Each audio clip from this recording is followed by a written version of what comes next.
Good morning, good afternoon, good evening, wherever you are. I bring a greetings to you. It's another day, day 8 of our life reading, reviewing of our book titled Poverty of the Mind. It has been a very smooth journey so far. The impact has been so huge, the feedback has been so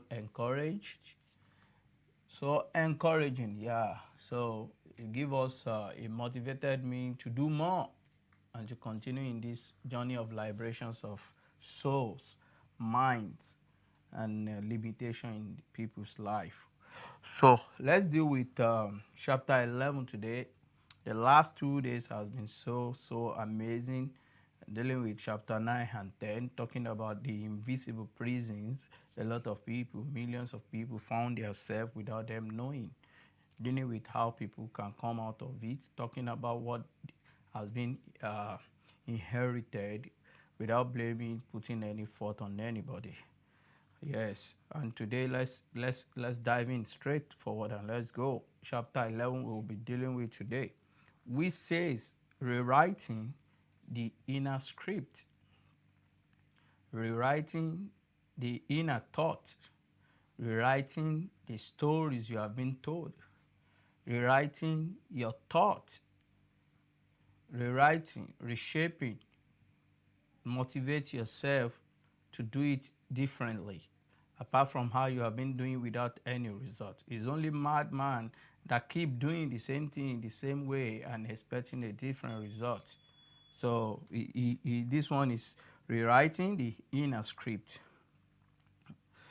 Welcome everyone to day 8 of the live reading and review of Poverty of the Mind. And today is one of the most important chapters in the book. Why? Because every other chapters are very important, but the more we go, the deeper we are getting. Because this is where transformation becomes personal. The last 7 days. Most of what we have been hearing, reading has to do with how this thing comes to play in our life. So from chapter 11, I think it starts elaborating, opening our eyes to see how to change this negative thought, limiting thought. So that is the beauty of this chapter 11.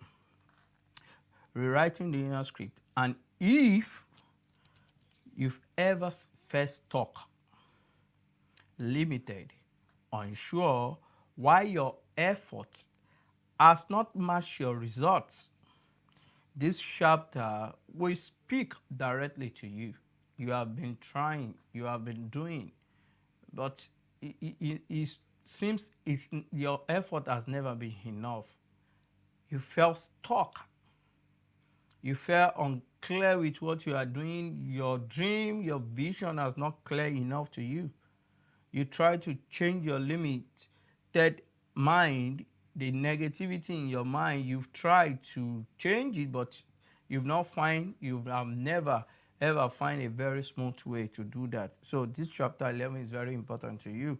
So don't forget to share with a friend, family, business associate. Don't forget the motive behind what we are doing, targeting 10,000 copies of this book to be sold and to reach people globally all around the world. And from there, we can infiltrate and start changing generational cycle people found themselves, invisible prison people found themselves. We can start dealing with that and start making things right for the generation to come. So it begins with a powerful truth, this chapter 11. Before poverty shows up in your pocket, it has already settled in your thinking. Many people try to change their lives by changing locations, jobs, relationship, or government, but they never change the internal voice that directs their decision. They never pay attention to that, and that is where the power, the main thing resides. This chapter 11 teaches us that every human being is running an internal script. We only see the play out in our output. A silent program formed by upbringing, environment, trauma, culture, religion, and repeated experiences. That script determines what you believe is possible, what you think you deserve, and how far you are willing to go. You know, I like to cite scenarios just to bring this thing to reality and to let us know what exactly we are talking about. Two people can have the same education, level of education, qualification, the same opportunity, the same support, but end up with completely different outcome. It's very possible. We have series of scenarios that we mentioned in the past that are similar to this. Why? That's a big question. Why is it like that? One is operating with a script that says to his mind now, to his thought, I can grow and nothing can stop that. I can grow is I can grow. It's your decision, nothing can stop you. It's not going to come easy, but this is what you are telling yourself. Nobody can stop it. You cannot be stopped if you determine to. I can grow, I can learn, I can build. And the other mind is operating with a script that says, you see the two different people now. People like me don't succeed. So shall it be for such person. God forbid, I'm not saying that to myself. It's just a scenario, you understand? Money is dangerous. Oh, I am not lucky. You see the two different people, two different minds. Do you understand? And this chapter 11 exposes this silent battle a lot of people are going through. This chapter of the book exposes some of these battles, some of these invisible battles. It exposes it. And the book explains that poverty of the mind survives because it feels familiar. The mind prefers comfort over progress. Comfort zone, the danger. Even when comfort is painful, without knowing to a lot of people. This is why many people self-sabotage opportunity. By themselves, they sabotage the opportunity coming that meant to come to them. Reject growth or fear success because success threatening their whole identity. Let it sink. Let what I'm saying is sink in your mind. And this chapter 11 boldly states, you cannot build a new future while protecting an old mindset. It's not possible.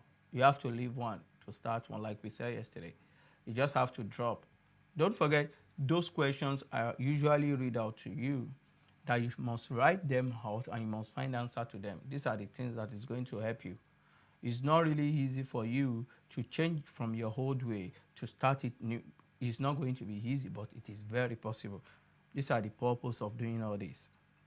So you cannot build a new future while protecting an old mindset.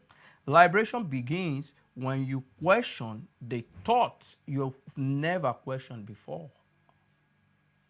The question you've never questioned before. Why can't I be more than this? Why can't I be more living in abundance? Why am I going in this direction? Is this how I'm going to pass it to my own children?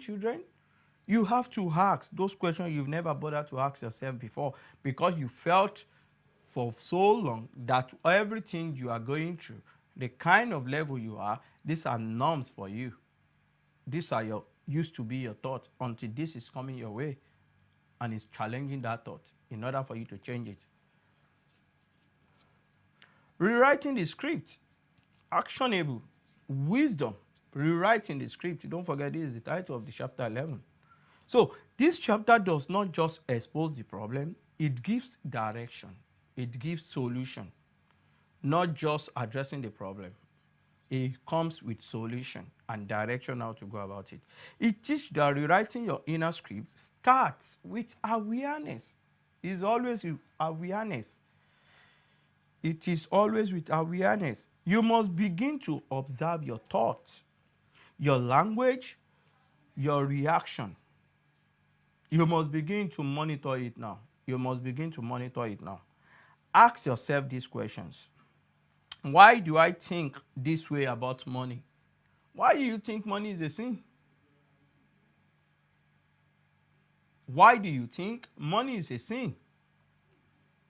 Who taught me this belief? From where did you get it from?